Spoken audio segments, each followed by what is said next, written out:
Isang mapagpalang araw mga kalingap, huwag po natin kalimutan na suportahan ang ama ng kalingap na si Val Santos Matubang at anak nito na Kalingap Rab para mas marami pa silang matulungan.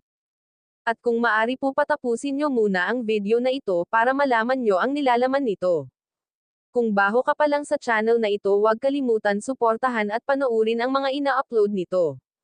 Rab, muling pinuntahan sila nanay para kumustahin kung ano na ang kalagayan nila. Marami rin mga dala sila Rab na tiyak makakatulong talaga sa kanila, lalo na pagkain, damit at pera. Ang iba naman po ay galing sa mga sponsor na ipinabigay sa kanila. Mga kalingap, matapos nga kumustahin ni Rab si nanay, may isang hiniling si nanay at sigurado na maraming tutulong sa kanila. Mga kalingap, tinanong ni Rab si nanay kung ano ang kailangan nila nanay na pwedeng maitulong ni Rab. Sinabi ni Rab na wag mahihiya. Dito na nga nasabi ni nanay kung ano ba ang kailangan nila. Ang kailangan pala ni nanay mga kalingap ay ang matitirahan.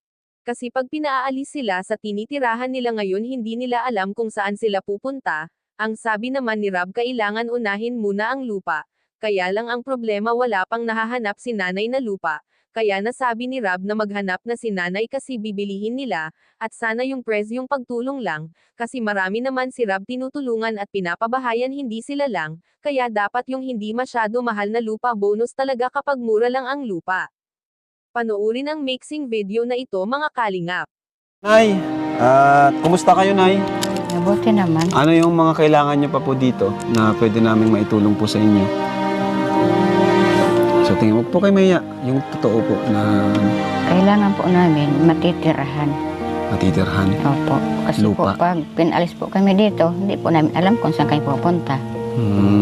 Okay. So, unahin natin yung lupa, di ba? Opo.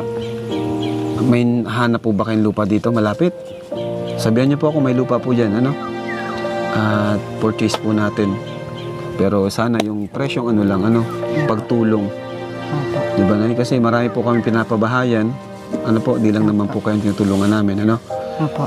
So, bonus talaga kung may lupa. Ayan. So, bakit, Nay, si tatay ay ayaw pong makipag-usap?